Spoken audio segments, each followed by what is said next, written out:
Hi, I'm Dave Champion. And I'm Bill Carns. And together we are Totally Unprepared. And keeping with that theme, Bill and I were just checking the very last details of the skeletal parts of what we want to talk about because we don't know really too much about it. We've gone through such little things, I'm not even quite sure what the topic of the first segment is. We're going to talk about Loretta. Oh, Loretta Lynch. Yes. Not the singer Loretta Lynn, but the Attorney General for the United States nominee. There you go. Loretta Lynch, yes. Who is, as we are recording this, we recorded the day before it gets aired. As we're recording this, she's in front of the Senate Judiciary Committee being grilled right now. Interesting enough that the very first question she was asked was about Obama's, his executive action amnesty for illegals, and her thoughts on the legalities of that. And of course, skated the line of, well, I want to make Obama, who nominated me, happy, but yet I have Republicans who are more conservative-minded, hopefully. I need to make them happy so I could be confirmed. So how do I maneuver this? So the slalom course has already begun. Okay, now, the part we're not going to talk about, but I just thought I would throw this out there quickly. Eric Holder has said, absurdly, that entering the country illegally and then somehow obtaining citizenship is a civil right, okay? And they posed that question to Loretta Lynch, and she, this is why I think she's going to be very much another Eric Holder, because she said, I haven't studied that issue in depth, therefore I'm unprepared to give an authoritative answer. I'll be happy to discuss this with you and your staff. You know how that goes, right? Yeah, which tells me that's a completely bogus person to have in there, because you know this is going to come up. Right. And if you haven't taken the time to study it when you want to be the highest law enforcement official in the nation, then goodbye. Leave the chair. You're not going to get confirmed right now. That answer right now. If you're not prepared to answer questions asked to you by the senators on that panel during your own confirmation process, when you know damn well the questions are coming, if you're not prepared, to me, if I was a senator, that's an automatic no vote. Yeah, hit the bricks. Not because of content. You came here disrespectfully and unprepared. No, you can't be Attorney General. And I got to tell you, if I were the senator who was chairing that committee, I would probably let how long do you need to prepare? Because we will hold off all the rest of the hearings until then. Right, exactly. But of course, as you know, the way this works in D.C., all the votes for and against are lined up before she ever appears. This is a formality. This is, hey, no, am I allowed to say masturbate? This is them masturbating off the American people, okay? Because the yes votes and the no votes have already been committed to both ways before she ever appeared at that hearing. Oh, sure. This is all just theater. Now, speaking of theater, I'm just telling you how I would do it, because I am a monkey wrench throwing SOB. And I love to throw monkey wrenches into these sorts of things that are already predestined things that you're just going through the motions. For instance, I cannot stand an organization, be it a public governmental organization or even a private entity, a corporation, that has some sort of a policy that says if we have a position that we're going to hire for, we need to advertise it competitively, hold all the various interviews, and blah, blah, blah. They already know who they're going to hire. Right, but they still go through this long, drawn-out process. It's a lot of time. It's a lot of expense. And it gets a lot of people's false hopes up. Yes, if you know who you're going to hire, just hire them. Don't go through this garbage. Same thing with these hearings. If you know what you're going to do, then just do it. But my preference is don't have your mind pre-made up. Of course. Go in there with an open mind and listen and learn. Well, that's the purpose of these hearings, to fool the American people into thinking they don't have their minds made up, when the way politics in D.C. works is all the votes have been committed before she ever appeared. Now, the big, I think, thing that shocked people today was when she came out and said, I believe people have, and I quote, illegal aliens have a right and obligation, that she combined them, to work. And I'm sure that flames a lot of people out to hear that. What are your thoughts on that? My thoughts begin a little before that. Okay. You and I are both familiar with the term fruits of the poisonous tree. Okay. If you enter this country illegally, everything you do from there stems from that poisoned seed that you planted coming here illegally. I'm not a fan of having things like here in the state of Nevada, you get a driver's privilege card for illegals that are here. You can go in, register with the DMV, and get a card that says you can drive, and then all the other great things that come with that state-issued ID, including working and not paying taxes and a myriad of other things that you can have happen. So I'm not a fan of that. I believe that the immigration system is flawed from its very inception. How we handle things is flawed completely. We being the government, not us. No, yeah, we being the way that it happens in this country, of course. Yeah, that would be the government, because they have so chosen to go in there and claim that they're going to handle everything. The borders have never been more secured when Arizona has the worst problems in their history. It's all complete guff. Getting back to your original question, of which I've pontificated enough I've forgotten. Okay. Was what? Well, it was. I think you've to a great extent answered the question that everything that flows past that point where it had it becomes the fruit of the poisonous tree. That would include if I read you correctly, then that they would not have the freedom to work in this country. I would agree. Now, I have a little different perspective, and by the way, I want you and the audience to know I've had a transitional period for a number of years on how I look at this issue, and as you know, I'm a great student of history. And one of the places that I've kind of come down on law is that when you take something that has always been, it's been timeless, it's taken place since there were human beings, and you make a law that's adverse to that, you can probably predict it's going to fail. Okay? Sure. So I look at our southern border immigration issue, okay? And I'm not talking about all immigration, I'm talking about our southern border immigration. And long before there was a United States, people have been transiting up and down from what we now call the United States, down into Mexico and Baja Mexico and into what we now call Central America and South America. That has been a corridor of travel, of migration, since there were humans. Okay?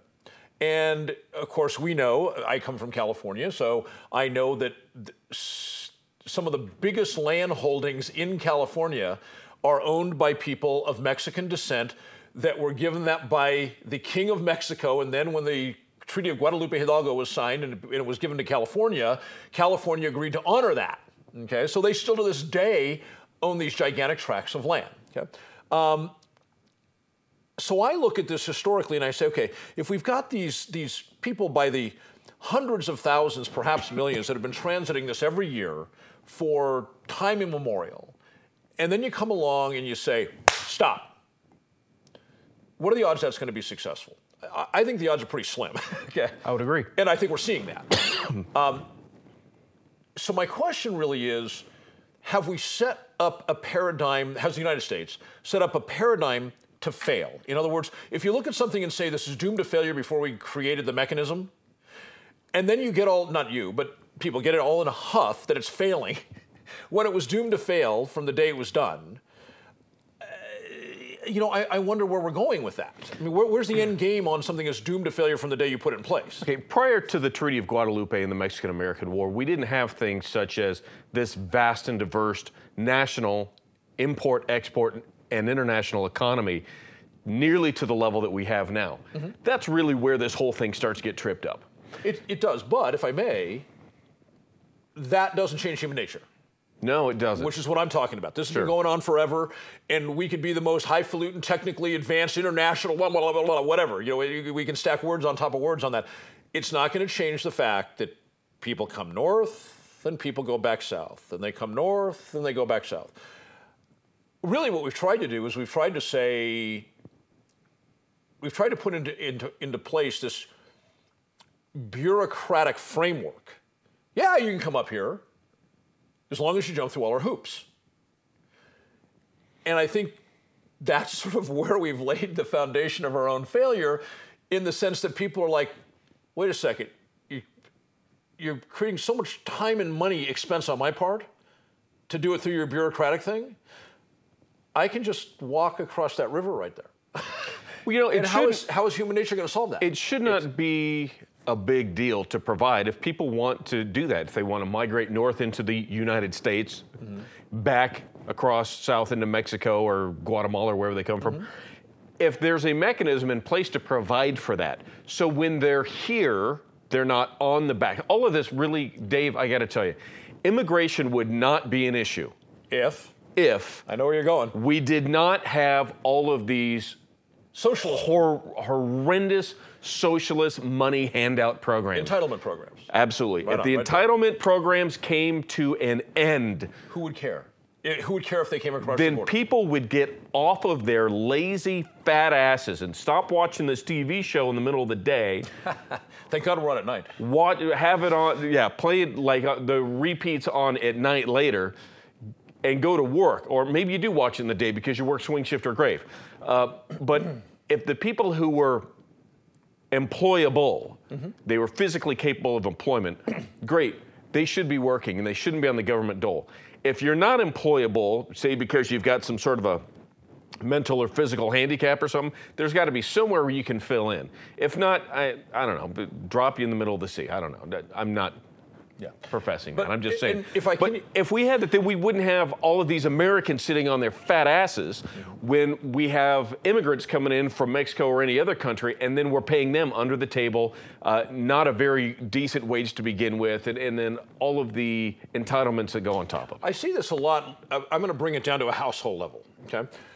There's two models of, we'll use marijuana as an example. There's two models of parenting. Household marijuana. Yes, one is you will not smoke marijuana as long as you live in my house, right? The other model is I'd really prefer that you not do it. However, if you're going to do it here. Don't be out on the street doing it. Don't be hanging out with your friends and the hooliganism and getting caught, and don't be driving. Do it here at home. We know those are the two models, yes? Sure. I see that as very analogous to the immigrant issue, whether it's legal or illegal. The question is, do we take this hard stand and you stay out, and if you get in here, you're going to get in trouble and we're going to spank you, send you back to your room? Or do we take as a nation the view that it's going to happen, it's always happened, it's never going to stop, there's no way we're going to stop it, so once they're here, what do we do? Don't give them the entitlement handouts. I'm with you on that 1,000%. Yep. All right, so when we get back from the break, it's going to be time for my rant. I can't wait. There's going to be a lot of, and Bill has a lot to say about my rant. So stay with us. We'll be back right after these words.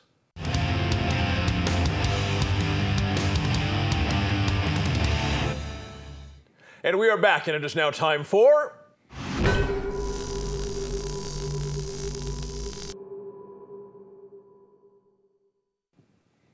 All right. You know, what is up with people, women, ladies, pulling the girl card? Now, anybody who watches the Dave Champion Show knows that I'm not down with any sort of discrimination. Treat everybody as you would want to be treated.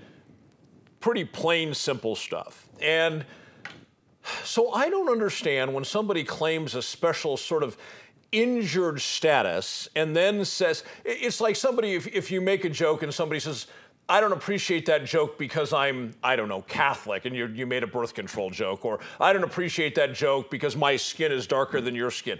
I think that's absurd. And one of the things is when somebody is, I don't want to say militant, but outspoken about wanting to be treated in the workplace as an equal, but then they don't act equal. Now, I had a situation recently where a company that I'm involved with in a business transaction, and I'm at their place of business, fairly common throughout the week, and there's a gal that works for them, and I made a humorous remark. It perhaps was a little off color, but it wasn't directed specifically at her. I wasn't trying, there was like 5 people present. I wasn't hitting on her or anything like that. And it was an innocent, harmless, banal line. There was no bite to it. There was no inference to it. There was no invitation to it. It was just a joke, but it was made towards this particular gal. The next thing I know, I'm walking down the hall, this is the next day, and the owner of the company comes out and says, this was brought to my attention, and she's upset, And so I have to insist that when you're here at this company, you no longer speak to that woman. Bill, how can somebody say they want to be treated like an equal and then act like a child? Well, maybe that person should be treated like a child. If you're going to act like a little baby, then be treated like a little baby. If you can't have a sense of humor, then don't be around. It's like the whole thing. If you can't stand the heat, get out of the kitchen. And if you're going to be standing around, you know, you and I both worked in multiple industries that have been, not all of our industries, but at least a couple of them that are predominantly male dominant, yes. right? So when you get a woman that comes into a predominantly male dominant field and then wants to change and exercise those sorts of things, it's like not just upsetting the apple cart, it's dropping a frag grenade into the center of this well-established apple cart. Yeah. You and I both worked in those industries. And if you come in, when in Rome, do as the Romans do, that's great. But you want to come in and play like a Roman. Yes, yes. And then start instituting your own sort of agenda. I got to tell you, that's the sort of thing that, be it, and this is not specific to female in this particular scenario, but if you want to come in and you are, I guess, kind of the black sheep of the group, if you will, in whatever scenario it might be it religious or skin color, or gender, whatever it is, and you either have an ulterior motive when you come in, or when you get there, you decide, oh, you know what, I can play this to my advantage. You're a scumbag. You're a scumbag if you do that. You know, you're right. You and I have worked not only in some common industries, but actually at the same enterprise. And you've known me a long time, more than a decade now. And I pride myself, and I always have, on being a gentleman, and probably more so than many other men. When I'm in the presence of women, I conduct myself like a gentleman. There's guys like you that are a bit more bajiggity than I am. You're willing to go out there and make some edgy comments. I've got enough friends. I don't need any more. There you go. So okay. I'm not trying to attract friends at this point. Right. And then I know some men who are downright smarmy, and I hear them say things around women, and I'm embarrassed for them. Yeah, okay? Yeah. You and I both know. Yeah. And actually, I would probably say that at this point in my life, it's not going to change, but I'm probably more of a gentleman than is called for in many situations. And so when somebody like me makes the incredibly rare, slightly less than my normal gentlemanly level humor, and somebody has to run to their boss and cry, you know, I'm like, and then we'll turn around and say, I want to be treated in the exact same way you're treated. Well, it's funny because if you made this fictitious person, if you made a slightly off-color joke to me, I wouldn't run to anybody. So how do you expect to be treated like an equal when you don't play like an equal? Yeah. We call that there's a number of streets named after that. They're called One Way. Yeah. And you know, I'm the type of person, if I were in your shoes in this instance, I would write a glowing card of apology. I mean, just overdo it to the point where it made him feel about this big, and send that along with a box of the finest tissues I could find, like the puffs with lotion or something, and maybe the Vicks formula added to it. I would be... Or go ahead and get a hand towel and have embroidered crying towel on it? Something like that. I mean, I don't know that I would go quite that far, but I would certainly make him feel about that big with a card. And, you know, just let them know what an arse they are. Yeah, well, you know, the funny thing is, when the owner of the company came to me and said, I think it's best, and he was very tactful about it, and I have no gripe with him. He's taking care of his concerns, and I appreciate that wholly. It's not his issue. He said, you know, I think the best way to handle this is simply for you no longer to speak to this individual when here in my business. And my answer was, I said, you know, why don't we do this as an alternative? I don't want to get into this not speak, because then if this person happens to say, hi, Dave, how are you today? Then I'm left looking like, you know, putting my nose in the air and walking out of the room. And so I said, let's just limit it to simply hello, goodbye, polite entry-level conversation. Tip of the hat. Yeah. Tip of the hat. Tip of the hat. And see, there would be a joke. Tip of the what? And then I'd be in trouble again. And it's just the tip, I promise. And so he said, that's fine. He said, I think that's a good idea, as a matter of fact. But I've got to admit, I didn't play by the rules I suggested, because I'm so irked about this, that such an innocent thing was turned into a business dispute, okay, that when I see this person, I can't. Yeah, it's repellent. It is. It's a-hole repellent. Is what it is. What I want to say is move it down the hallway. Yeah. Get away from me, because you're a problem. So I end up not doing exactly what I suggested to the owner I do.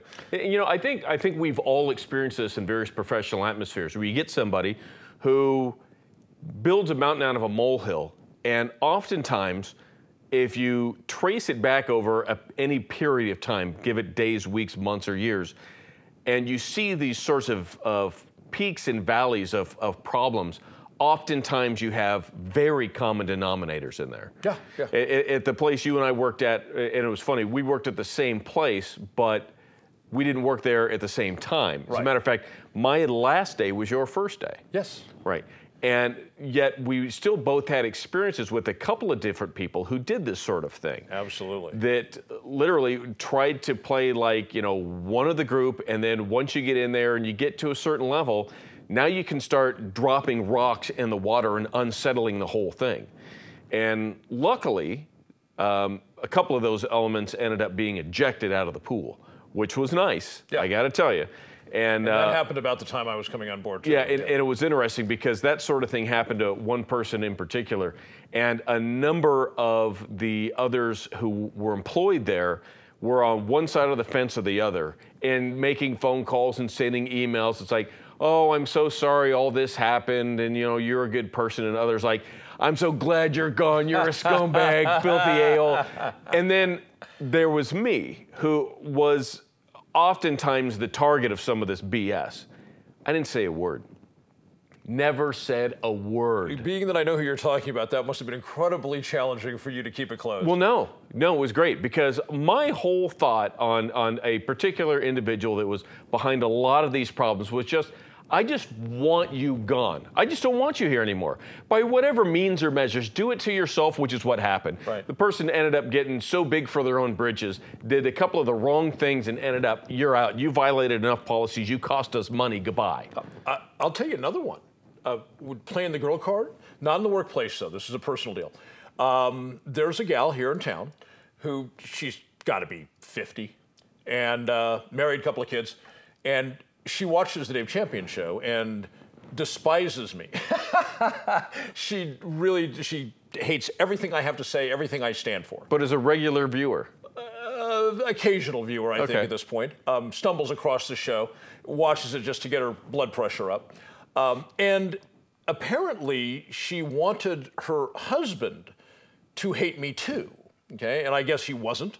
He was like, hey, it's his opinion, So this gal, I have not seen her except in passing, like in a Walmart or something. I haven't seen her for years when we used to work out at the same gym. And, it's like, how it goes to the gym. Hey, that's it. Yeah. Occasionally a little more chit-chat than that. Yeah, I know how it goes at the gym. So I hear through some friends of their family that she told her husband that I hit on her and hit on her and hit on her and would not take no for an answer. Now, Bill, you've known me for a long time. I'm not above hitting on somebody, but, it's not her. So number one, she's married. Number two, she's not my type. And it's like actually kind of like you. I'm aware of your type, and a few of the things that you set the stage with was there was no way you were gonna. No. Right. And so I hear from some friends of their family that she told her, because she wanted her husband. Lied to her husband about this. She told her husband that I hit on her and refused to take no for an answer. She despises you so much she's got to have her husband. Yes, so now her husband, who I've never had a problem with and seems like a perfectly nice man to me, now he has an issue with me, and unfortunately, I believe she has an adult son who's probably like 25 or 6, and now he hasn't a problem with me because he's heard the story. It's like, lady, don't lie, shut up, it never happened, I never hit on you once. You know, I mean, to make people to fall off the sidewalk and twist your ankle, why don't you? Yeah, You know? exactly, or break your neck. Yeah, but I get it. So just back to that story I was getting to a little bit ago was when this individual ended up being gone from this organization. I was the one person that was probably expected by the person who ended up leaving to like get into their ass about it, and I never said a word. And I think that was the best retribution I could ever have. Folks, stay tuned. We're going to talk about what grinds my gears right after the break.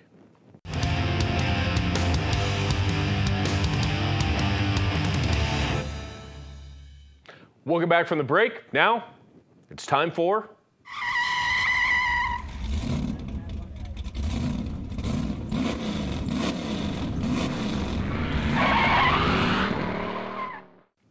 You know what really grinds my gears? People who continue to just spew the fables of life. For instance, let's get this with a real kicker. If you wax your weasel, you're gonna go blind. So don't wax your weasel, okay?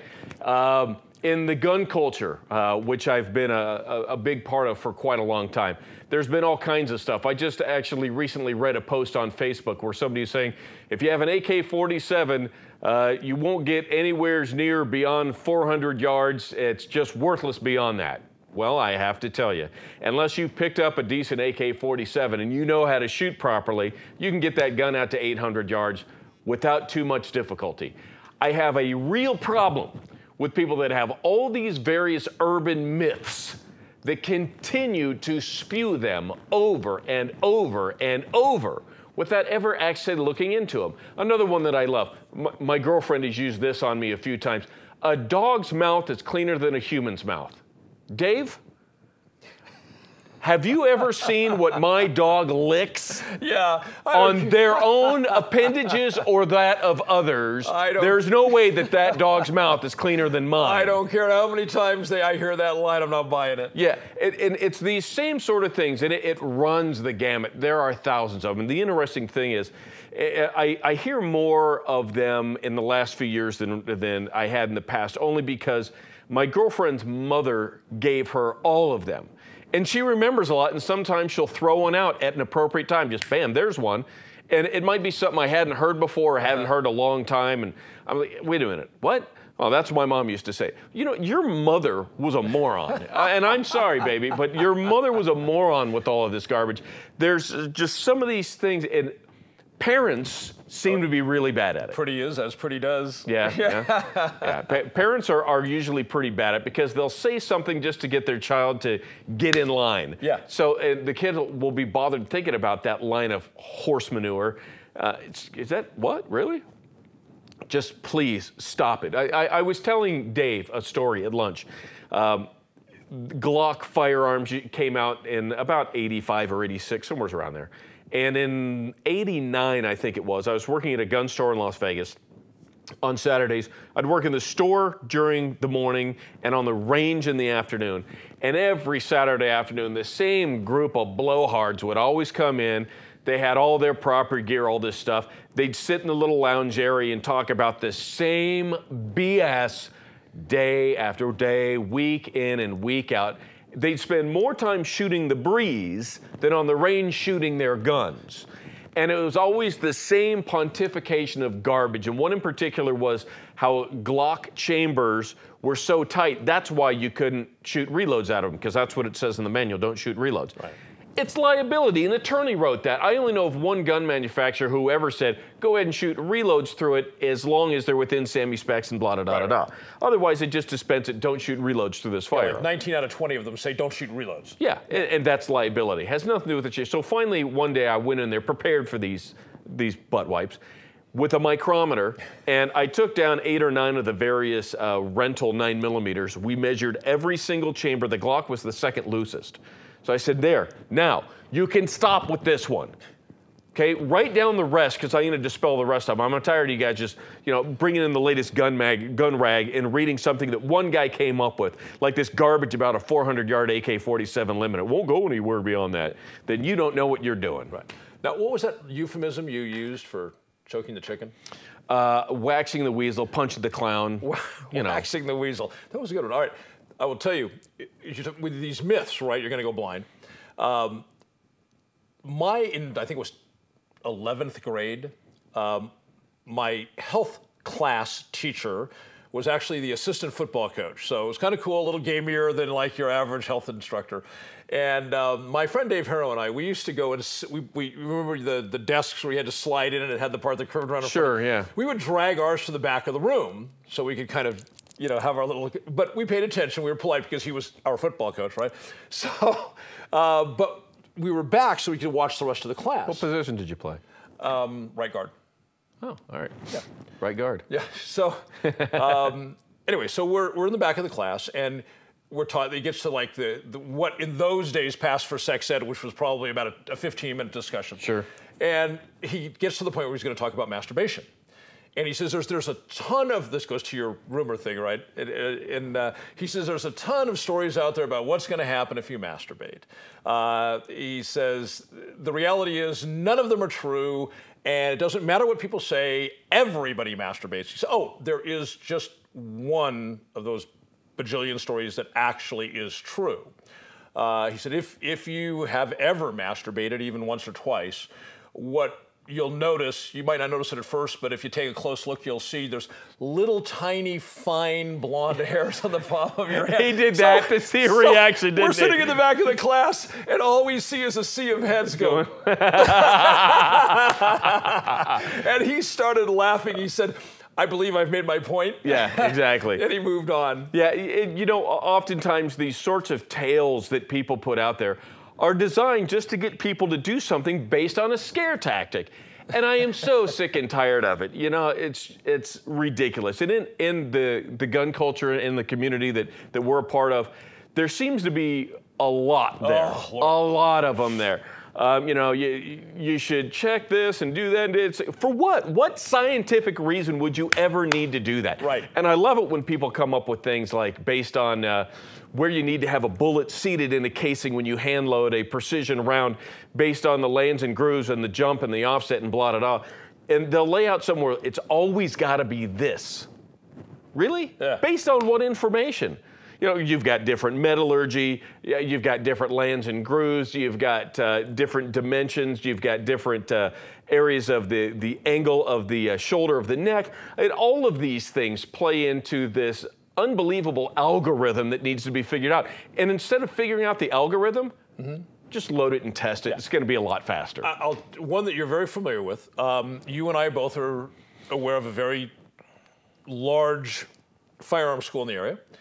And the entire known firearms industry uses the phrase after-action drills. After you press the trigger, what do you do? And you and I know that this particular school teaches a mantra. Okay? Sure. After you press the trigger, you do X. A little dance, yeah. You see the dance, right. Which, by the way, will get you killed. Don't do that. This is my point. This has been taught at that school. I think it's, even considering that they count every return student as another student to bump up their numbers, I think we can pretty truthfully say they've passed this information on to hundreds of thousands of people, okay? And when I was there, I taught one of the most advanced classes they have. And so I actually set up a drill using red guns where I had them do exactly what they were taught. And we had role players, and that one where the role player was supposedly down and shot on the ground, had just been shot by you, for instance. And then it's like, okay, you've just pressed the trigger, now go. What do you do? And of course, what the exercise was envisioned and intended to accomplish was that stuff they teach you at the class out there down the driveway, okay? How is this going to work for you in real life? It was a cluster. I can't say the second word. Absolutely. Every single person made critical, life-threatening mistakes because they did what they'd been taught. And here's one of the major firearms schools in the country teaching something that gets people in big trouble. I worked there before this. After you shoot, you come down and you start moving. You take a step. Right. And on the line, what they do is you can't have a whole bunch of people moving all over the place. To cover. Yeah. So you just take one step to simulate that movement to cover. But it turns into this Pavlovian response of stepping. And they also have you shooting in a bladed stance, so you always step to that side because your field of view goes there. Finger straight down to the ready and move. Yeah, if you were actually going to be using some proper concealment or cover, you'd step out of it. You'd step out of it based on this thousands and thousands of times of doing this wrong thing. I pointed this out, and I worked at this establishment prior to that step, and I was there during the advent of the step coming in. And I voiced my objections then. However, I wasn't high enough up on the ladder. Now, at this same place, it got to the point where I was pretty high up there based on what I was able to do. I'm only the second person who's ever worked there who was qualified to range master all of the firearms courses on the schedule based on all my training and everything I've done kind of coming up through the ropes. Make it clear for them all of the different weapon systems. Weapon systems. There you go. Yeah, all the weapon systems and all the courses involved in those systems. He's good. Thank you. Wait a second, I have to interrupt.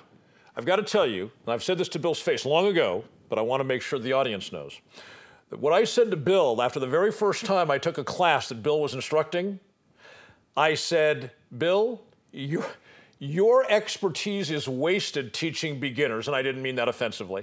And I said, because your style of instruction is geared, your time should be spent exclusively training trainers, because that's how good he is. No, I appreciate that. Yep. And inevitably, that's what I ended up doing quite a bit of.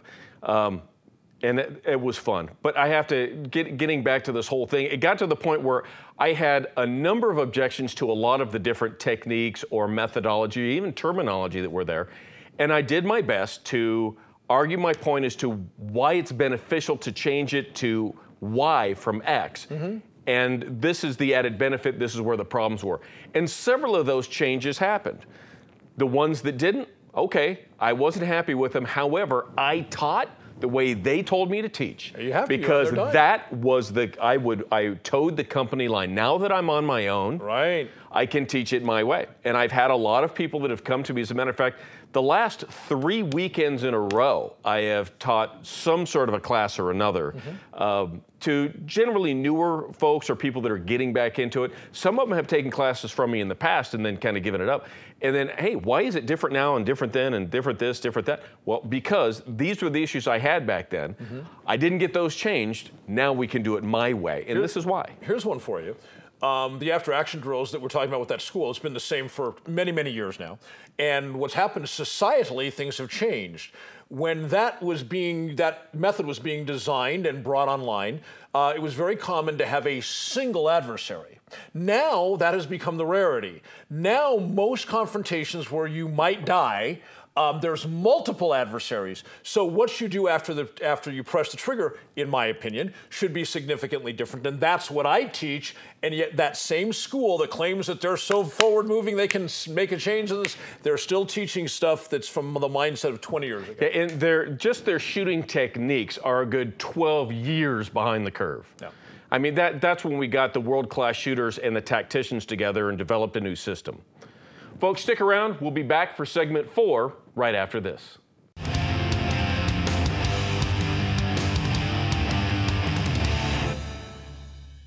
And we are back. I've got to tell you, I know I say this often, but it is so true. The show name, Totally Unprepared, we're constantly on the break having to tell the engineer, he's like, are you guys ready? We're like, wait, because we're still figuring out what the hell we're going to talk about. We are totally unprepared. But right. Somehow we have thus far pulled it off. We have. I'm sure there'll be a change sooner or later, but all right, so the first thing we want to talk about is a listener. This is this segment 4 where... Viewer, we don't do radio anymore. We're now in TV. That's right. We did radio for years. Yes, I'm stuck in that. This is the segment where we talk about something from emails that viewers send in. And you can send your emails to the address right here on the screen. Was it daveandbillshow@gmail.com? Correct. And if we find it interesting, we think the public would find it interesting. Well, no, just us. We'll do it on the show now. Hey, wait, and let me kick in something else. You and I have various friends that also watch the show. Yes. And they'll send us suggestions via text message or Facebook or our personal emails. Yes. Do us a favor, friends and family. Send those to the show email so we have one reference to go to here. We don't have to go through all of our various internet sources and social media and text messages to look it up. We can have it filed right here. Plus, Bill and I can see that one in common. Yes. If you send it to Bill, he's got to send it to me. If you send it to me, I got to send it to him. So try. We both have access to this email address. All right, we're done griping now. All right. Okay. So the first subject is if money was not an issue. And I'm going to include in this, although he didn't say it, I'm going to include this, including ongoing maintenance and fuel. if money was no issue, what vehicle would you own? Yeah, I guess it would be carte blanche, go out, choose a vehicle, maintenance and gas included, what would you get? And I have to tell you, there's a number of them out there. Now, keep in mind, I've owned several vehicles here and there. I don't need to have ultra fancy cars or trucks or anything such as that. I like things that are unique. You know, people might think something like a Ferrari or Maserati or a Bugatti or one of those Italian or German not me. I drive a German car now, yes, and I love it. And a damn fine one. It is a nice car, and I got to tell you, every time I see it, I go, God, that's nice. It's just a pretty car. And I have to say, I've never enjoyed driving a car as much as I enjoy driving this. Can be luxury if I like. If I want to get my foot into it, it's like a bat out of hell. It's a lot of fun. But I got to tell you, of all the vehicles out there that I think are kind of unique, and I'd love to have an opportunity to get my hands on one and build it up and make it cool, it'd be a Mercedes-Benz Unimog. UNIMOG. If you don't know what one is, pull up your computer, go through a Google search, and pull up Unimog. There's actually online Unimog communities of these folks that have these things. They can be as simple as a basic cab and a pickup end, or a big dual cab 4-door and big old fancy thing on the back. People make these incredible off-road. I presume they're diesel. Diesel powered, yes. Okay. Like if you find somebody that's going to do some crazy trek from like the southern horn of Africa all the way up to trying to cross the Bering Strait and over to North America and down to the southern tip of South America and cross during the wintertime. It's going to be a Unimog? It's going to be in a Unimog. I mean, these things are virtually unstoppable. It's not going to be a rock crawler, right. But you know, any sort of path or something crazy, Unimogs are incredible. And it's built by Mercedes-Benz. It's got to be pretty good. After you told me that, I did look up in the pictures. They're awesome. Yeah, I did mention those to you recently, yeah. All right, so mine. Now, I've got to say, you know, a lot of people have said to me over time, like, do you have a dog? Yeah. Okay, what kind of dog do you have? You know, and then I tell them, they're like, oh, we thought you would have a Rottweiler. You know, they associate like the dog with the person. You know? should almost get a Rottweiler tattoo. Oh God, I hate that stuff. You know, I like the big lovable dogs. And not that Rottweilers are not. I love Rottweilers, don't get me wrong. But anyway, so people oftentimes will imagine the kind of car that you should fit into, like the kind of pet you should own, right? If you say smart car, Dave Champion, I'm leaving the set. No. I would get a lime green smart. I'm leaving with the spoiler on the back. The fun thing would be I'd fit almost wall to wall. And spinners, you would actually. You'd have to have the steering wheel set to the center of the car. But I've always said it doesn't matter what I drive, as long as it's reliable, the seat is comfortable, and the air blows cold. That's the requirement. I've never been real choosy about my vehicles. And spacious. But I grew up during the time when we had big American cars, sure. So that's kind of my thing. So I think again, no financial constraints at all. People are probably going to think this is kind of loony, but I don't know if anyone's seen these things. There are these pickup trucks on steroids. You know, we're all familiar with the half-ton and the three-quarter ton and even the one-ton dualies and things like that. And then you get into like the Ford 550s, and I think they make a 650. These are like becoming real trucks, and yet they make some with a pickup bed. And they do. In some cases, you look at it and it looks a little odd. But then you do like the dually wheels in the back, and you do four-wheel drive, and these things just look incredibly badass. Yeah, it's like taking like a dump truck, if you will, taking that tilt bed off, putting a dump bed or a pickup bed on there, and taking out one set of axles and making a dually. That's like the International CTX was big. Jay Leno drove one many years ago. He probably still has it. They're a $120,000 pickup truck, and the bed. Yeah, the bed was 4.5 feet off the ground. I had the occasion to look in one of those Internationals, to climb up on the fuel tank and the step and open the door and look inside. And I'm here to tell you, folks, that would probably be the one I'd get if they, I don't know if they still make it. I probably would get the International. I don't know what the Fords and the Chevys look like inside. I haven't seen them. But I did look inside the International, and I'll tell you, Rolls-Royce ain't got nothing on the interior. All luxury. Oh, all my luxury. God, it was gorgeous. Yeah, and you know, it's interesting because when International came out with that truck, I remember this. It was a big deal. A lot of press. It's 10, 15 years ago, whenever it was. And I don't think they still have them available. But I know that Chevrolet makes a version. Of course, Ford has their bigger trucks. As a matter of fact, the presidential limousine they call the Beast is actually built on a GM 2.5-ton chassis. And they made a limo out of it based on that ultra heavy duty truck chassis that they also make dump trucks and garbage trucks out of. I'm sure that didn't imagine cost the that. taxpayers very much. Dump truck and garbage truck, and it's hauling around 43. I want to go a little bit further. Sure. I got a couple of other things like as I downgrade a little bit. One of the things I would love to do is take an old diesel Excursion and do a frame-up restoration, because you know they don't make Excursions anymore. Correct. Largest SUV made, 3/4 ton right from the factory. You do a little bump on the springs, and you've got a 1-ton truck that's enclosed, but they don't make them anymore. So one of the things I'd like to do, if I had those unlimited funds, is a ground-up restoration of a diesel Excursion with the 7.3, the old original International Harvester motor. Sure. And then, lastly, cars. Okay. You know that. Oddly, the car that I really like and think is really attractive, the new, not the old weird body frame, the new Ford Taurus. Really? Yeah. I think it's kind of a sexy looking car, but I've always been a four-door sedan guy. Like the two-door coupe, you know, let me drive around and get babes kind of look. Those kind of cars have never really appealed to me. You know, my sister-in-law has driven a couple of different Ford Fusions. She gets them for work. Every 2 or 3 years, she gets another car, and they're really nice. Because we've taken, I've been in the car a few times, going on a little road trip. Like my brother and my father and I, every year we'll go down to the Phoenix, Arizona area from Las Vegas area, and we'll catch some preseason baseball games. And we'll do things like that. We've taken her car a couple of times, and it's a really nice car. I know a couple other people have owned it. Smaller, correct? A little bit smaller, but yeah, that Ford Taurus, it's a good-looking car. It is, and Ford is really up their game. Yes. Yeah, really has up their game. They were the only automaker that didn't take any government money. That's right. You know, there's some other neat cars out there and bikes too. I got to tell you, here we go. I wrecked a 1200cc sports bike in Red Rock Canyon outside of Las Vegas, close to 20 years ago now. Probably right at 20 years ago, at 126 miles an hour. And I haven't... Still here to talk about it. Yeah, I haven't ridden since, because I know that if I get something that's got a little bit of power, I'm gonna try to exercise that. Even in that case with the bike, I'd only had the bike about 3 weeks at the time. I was not ready to be riding like that. Clearly I'm not. lucky. I'm lucky. I'm lucky I made it out of that. But I would like to get something like a cruiser, like a custom-built chopper, not necessarily a Harley Davidson, but a nice custom-built. You don't want like a Goldwing.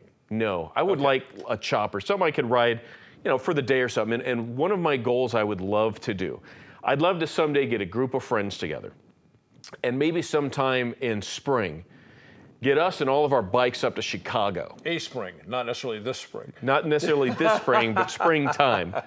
Get us and all of our bikes up to Chicago and take about 7 or 8 days and ride the original Route 66 all the way to the California coast to the Santa Monica Pier. That sounds awesome. I think that would be the coolest trip. Now, when it comes to motors, I know, by the way, I'm in, just so you know now. Down. You know my answer now.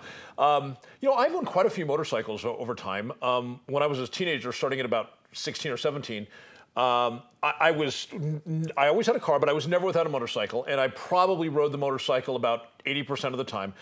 California did not have a helmet law back then. And, you know, when you're wild and crazy and a teenager, and I loved that. I mean, I would literally ride my motorcycle when it was like 30 degrees out rather than take my car. That's how much I loved it. You know, and I'd bundle up when I'd get home, my ears would be white and I'd have to defrost them.